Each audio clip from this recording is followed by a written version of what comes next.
Fugue. That was fun. Okay, and to close out this first half, we will go back to Bach and Pärt. This is the Bach D minor Prelude and Fugue.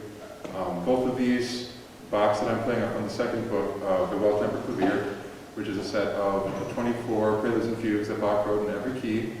And I wanted to talk a bit about this. I would talk about temperament, but I thought I would spare you the 20 minutes of jargon and math and Pythagoras that comes with that. So I'll just say, if you're curious about what the 12th root of 2 has to do with music, or what the interval of a wolf fifth is, you can talk to me after class.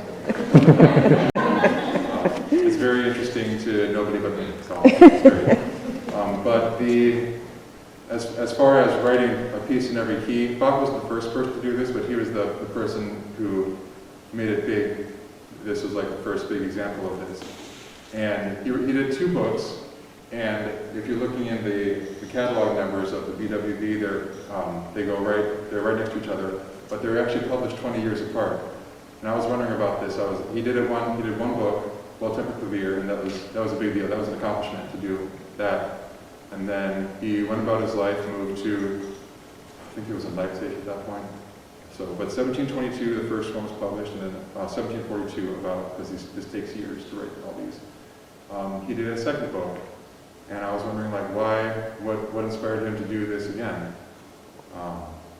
And I spent a while in the library looking at some books and articles, and I wanted to share it with you as a historical point of interest. But nobody has a conclusive answer. People have, some musicologists have theories and hypotheses, but no one really knows why he did this again. So in the absence of any conclusive scholarship, I'm just choosing to believe that he found that he had more he wanted to say on the matter, and he said it. And maybe that's all we get to know. Maybe that's all we need to know. He wanted to, and then he did. His books, his Preludes and Fugues from the second collection, are a little more mature, adventurous. Just, having composed for 20 years will do that. You get a little more complex. But yeah, so that is the Bach. Following that, I'll go right into the Sonatina, Opus 1, number 1 by Pärt. This is Opus 1. This is the very first thing he published when he was still in the conservatory at Tallinn in Estonia.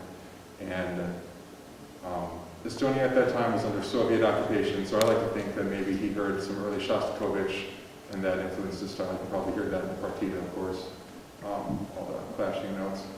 The first movement of the Sonatina shares a common rhythmic motif with the Prelude of the Bach. So ba-da-da-da-ba-da-da-ba, we hear that all the time, so I wanted to pair those together. And then the second movement of the Sonatina is one of our other good dreams. I think it's one of those where it starts off nice, and then it sort of slowly twists into something not as pleasant, and then it untwists again. And I think it's really cool the way he does that. And then you're about to drift off into a peaceful slumber, but then the alarm clock comes in and wakes us up right at the end. And that'll wake us up for intermission from these dreams that we're having together.